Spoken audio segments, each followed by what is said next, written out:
Videos देखने के लिए सब्सक्राइब करें जनसत्ता.com, बेल आइकन दबाकर पाएं लेटेस्ट नोटिफिकेशंस।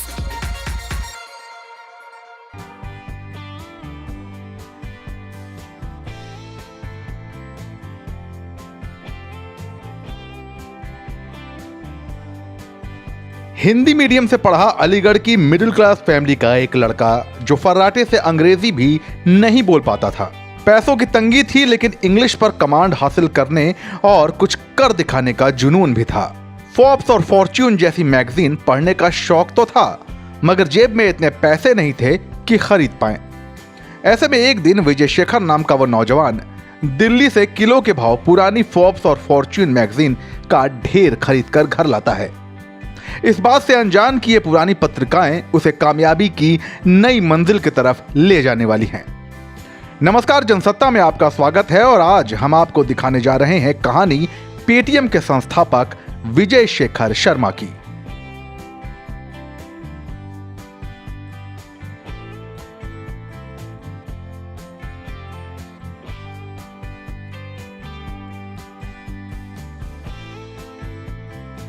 हमारे सहयोगी अखबार इंडियन एक्सप्रेस को दिए गए एक इंटरव्यू में देश की सबसे बड़ी ऑनलाइन पेमेंट कंपनियों में शुमार पेटीएम के संस्थापक विजय शेखर शर्मा ने बताया कि उन पुरानी पत्रिकाओं में से एक को मैंने पढ़ना शुरू किया तो उसमें सिलिकॉन वैली में शुरू किए जाने वाले एक गराज की कहानी छपी थी। मुझे लगा कि ऐसा ही स्टार्टअप शुरू करके क्यों ना कुछ पैसे बना लिए जाएं और उन पैसों से विदेश जाकर पढ़ाई की जाए। बस वही पहला कदम था जिसकी मंजिल आप पेटीएम के तौर पर देख रहे हैं।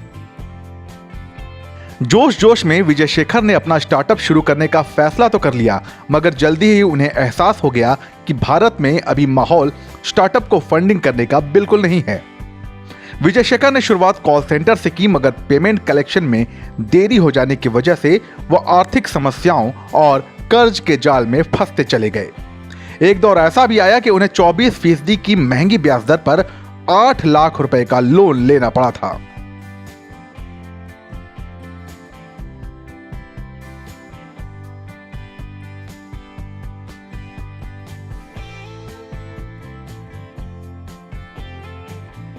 अपने संघर्ष के दिनों को याद करते हुए विजय शेखर शर्मा कहते हैं कि उन्हीं दिनों मेरे एक पुराने क्लाइंट ने कहा कि अगर मैं टेलीकॉम सेक्टर की उनकी कंपनी जो उस वक्त घाटे में चल रही है उसे मुनाफे में ले आऊं तो मेरी कंपनी में निवेश करने को तैयार है। मैं उस चैलेंज पर खरा उतरा और उन्होंने 197 कम्युनिकेशन में 40% हिस्सेदारी खरीद ली।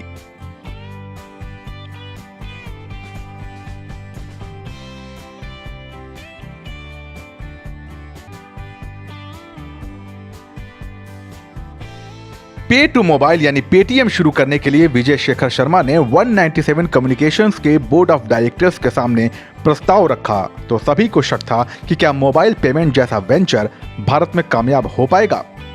मगर विजय शेखर शर्मा ने पूरे कॉन्फिडेंस से कहा कि अगर भारत को 5 ट्रिलियन इकॉनमी बनना है तो देशवासियों को मोबाइल पेमेंट की तरफ बढ़ना ही होगा। उनके भरोसे को देखते हुए बोर्ड ने 5 करोड़ रुपए के निवेश को मंजूरी दे दी और इस तरह जन्म हुआ पेटीएम का। वही पेटीएम जो आज हमारे मोबाइल का एक जरूरी हिस्सा बन गया है।